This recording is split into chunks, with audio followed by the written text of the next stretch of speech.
안녕하십니까, 박유란입니다. 오늘은 먼 남쪽으로 왔습니다. 여기는 하동군 북천면에 있는 밀밭입니다. 순수한 우리 밀을 재배하는 아주 보기 드문 농장입니다. 좋은 곳에 와서 아름다운 영상을 한번 찍어 보도록 하겠습니다. 전번에는 제가 구속영장 실질심사제도에 대하여 말씀을 드린 바 있습니다. 그때까지 연간 12만 명 정도의 구속자가 이르렀습니다만 현재는 약 4만 명 미만으로 줄어들었다고 말씀을 드렸습니다.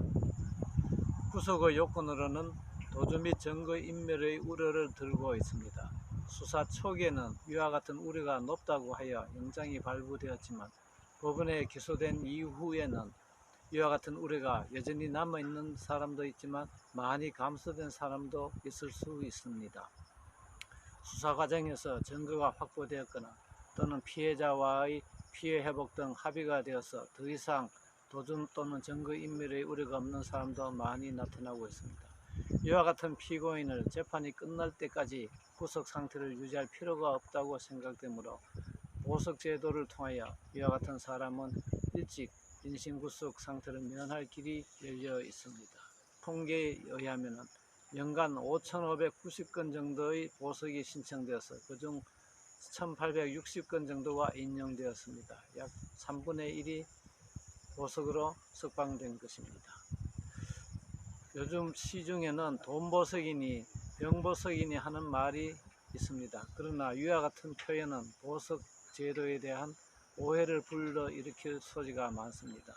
병이 들었다고 하여 보석이 되는 것도 아니고 돈을 낸다고 하여 보석이 되는 것도 아니기 때문에 이와 같은 표현은 앞으로 좀 삼가했으면 하는 것이 저희 바람입니다.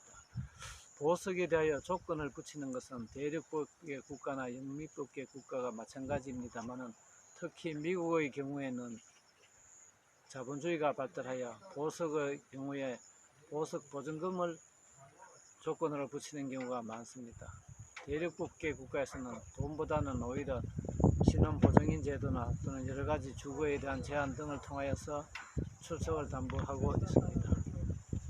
물론 보석금을 내는 것은 돈이 있어야 합니다만 법원에서는 돈이 없는 사람에게는 형편에 맞게 또 돈이 있는 사람에게는 그에 적정하게 보석금을 정하고 있습니다. 또 보석금을 당장 현금으로 낼 능력이 없는 경우에는 보석보증금 제도를 통하여서 1%에 해당하는 보증금만 납부하면 보석이 되도록 조치를 취하고 있습니다. 그러므로 돈보석이라는 말은 현재에서는 아주 부적절한 표현이라고 저는 생각을 합니다. 최근 일본에서도 인질사법이라는 비난을 피하기 위하여 종전보다는 훨씬 많은 보석 허가를 하고 있다고 합니다.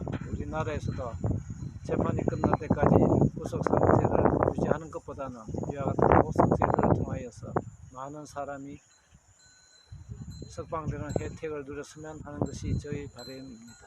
우리나라 형사 피고인의 경우 구속되면은 구속기간의 제한이 있습니다. 그런데 지금까지는 그 제한 내에 반드시 판결을 하여야 하는 것으로 생각을 하여 실무 처리를 하여 왔습니다. 그러나 경우에 따라서는 그러한 제한 기간 내에 사건 처리를 마치는 것이 불가능한 경우도 있을 수 있습니다. 최근에 와서 이와 같은 사건이 생겨서 결국 법원에서는 구속기간 만료로 피고인을 석방하고 재판을 진행하는 경우를 보아왔습니다. 피고인을 보호하기 위하여 마련된 구속기간 제한이 오히려 피고인에게 불리한 작용을 하는 것을 막기 위한 법원의 적절한 조치라고 저는 생각을 합니다. 이와 같은 때에도 보석제도가 그 역할을 훌륭히 할 수 있습니다.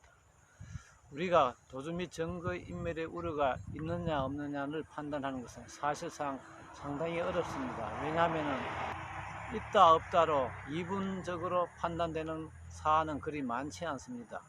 어떤 경우에는 좀 높다고 판단되기도 하고 어떤 경우에는 상당히 낮다고 판단되기도 하기 때문에 이와 같이 낮다고 판단되는 경우에 보석을 허가합니다만 경우에 따라서는 그러한 피고인이 도주를 하는 경우도 있습니다.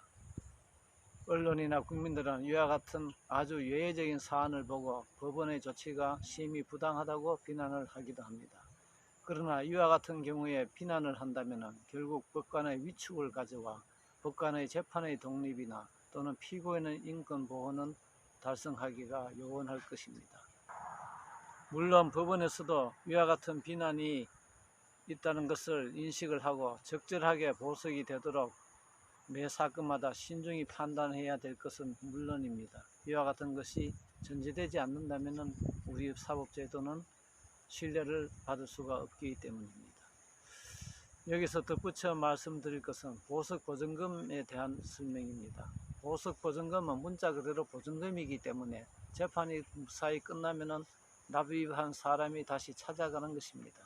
이 돈은 국고에 귀속되는 돈이 아닙니다. 그러므로 돈 있는 사람만 보석제도를 이용한다는 비난은 잘못된 비난이라고 할 수 있습니다.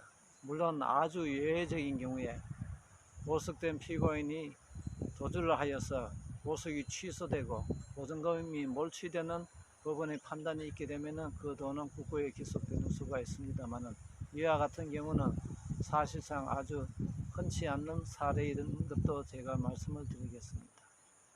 오늘은 보석제도에 대하여 여러 가지 사례를 들어서 말씀을 드렸습니다. 감사합니다.